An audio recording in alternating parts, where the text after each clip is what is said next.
Brothers Without Borders. The sun was setting over the quiet town of Pine Ridge when a convoy of motorcycles rumbled into view, their engines growling like distant thunder.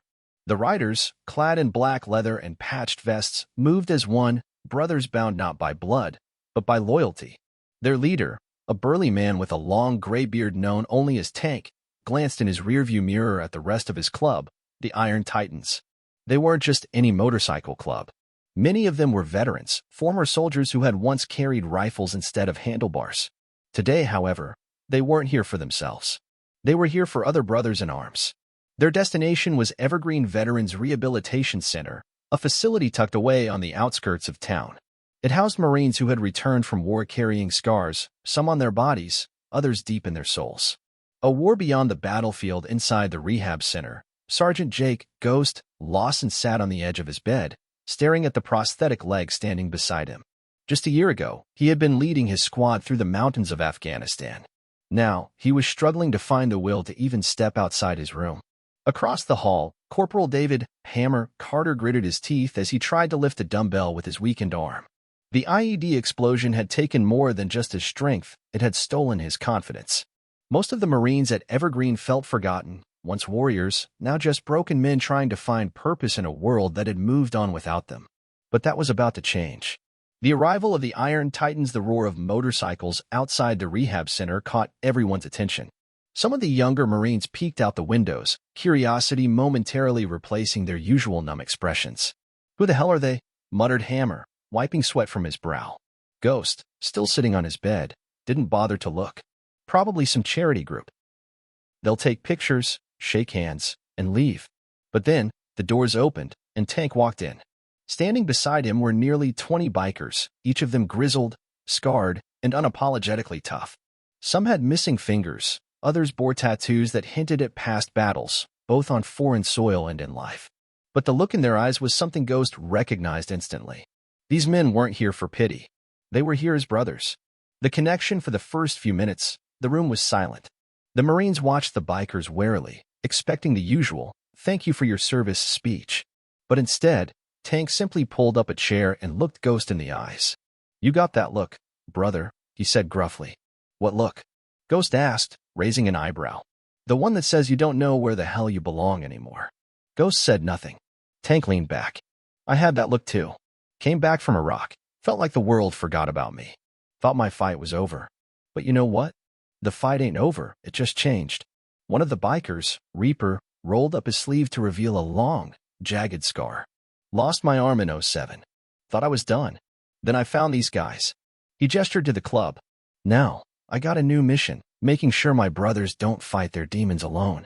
The Marines listened. For the first time in a long time, someone wasn't talking at them. They were talking to them. A new brotherhood. Over the next few days, the bikers didn't just visit, they stayed. They rode together, the Marines on the backs of motorcycles, feeling the wind against their faces, some laughing for the first time in months. They talked, not about war stories, but about after the war. The struggles, the loneliness, the feeling of being left behind. And most importantly, they showed the Marines that just because the uniform was gone, it didn't mean their brotherhood was over. Ghost, who hadn't left the center in weeks, finally stepped outside. He swung his prosthetic leg over a Harley and felt something he thought he'd never feel again. Freedom. Hammer, who had lost confidence in his strength, gripped the handlebars of Tank's bike and felt something ignite inside him. They weren't broken. They were still warriors. A promise kept. By the end of the week, the bikers gathered outside the center. They had to move on, but before they left, Tank made one last promise. "You're Iron Titans now," he said, looking at Ghost, Hammer, and the other Marines. "You ever need a place to ride, you call us." Ghost, standing tall for the first time in a long time, nodded. "You got it, brother." As the engines roared and the bikers rode off, the Marines watched, not as wounded soldiers, but as men who had just found a new fight. A fight for each other. A fight to live. A fight they would never have to face alone again. A new mission. The days after the Iron Titans left were different. The halls of Evergreen weren't as silent as before. Conversations sparked where there had been nothing but distant stares. Ghost, Hammer, and a few of the other Marines found themselves gravitating toward the rehab center's garage, a place that had been largely ignored until now. There, under layers of dust and neglect, were a few old motorcycles that had been donated over the years but never touched.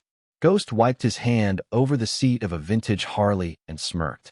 Looks like she's been waiting for someone to bring her back to life. Hammer grinned. Kinda like us, huh?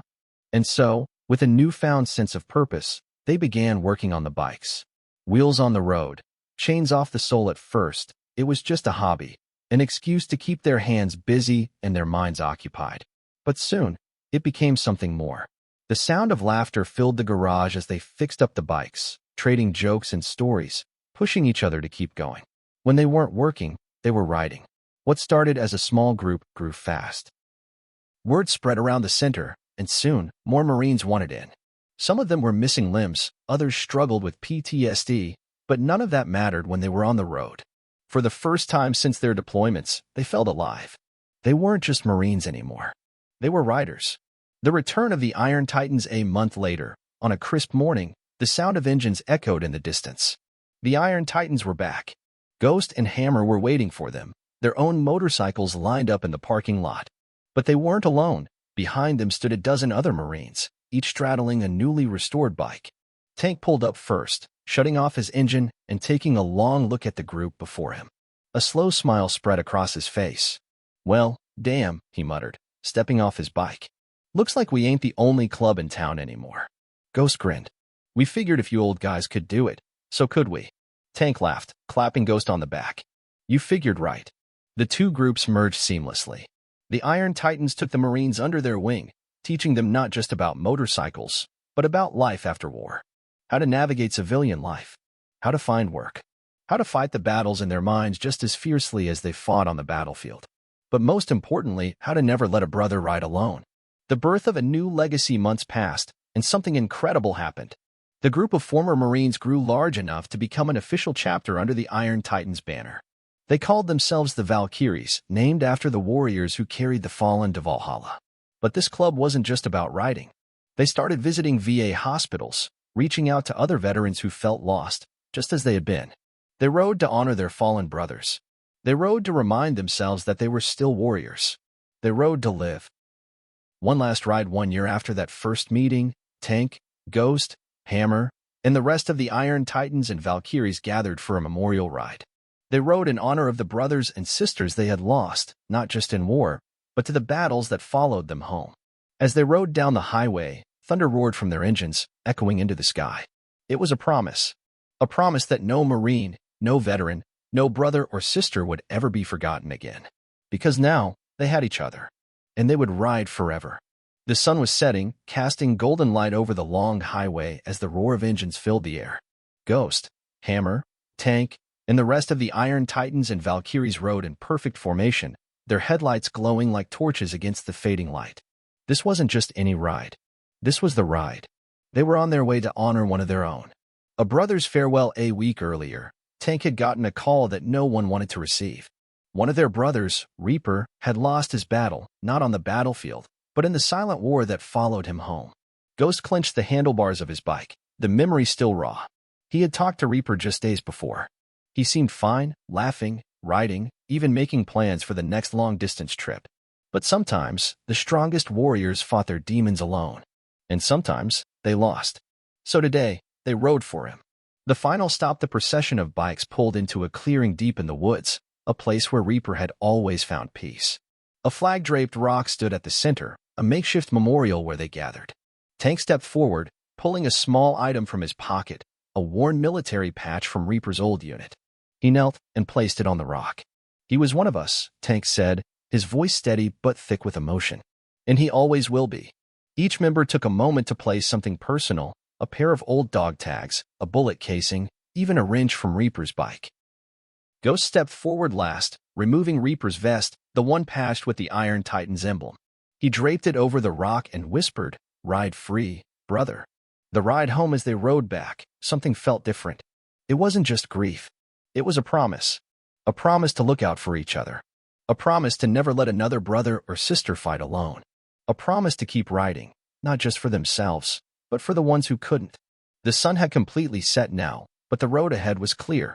With engines roaring, they rode into the night, together, always.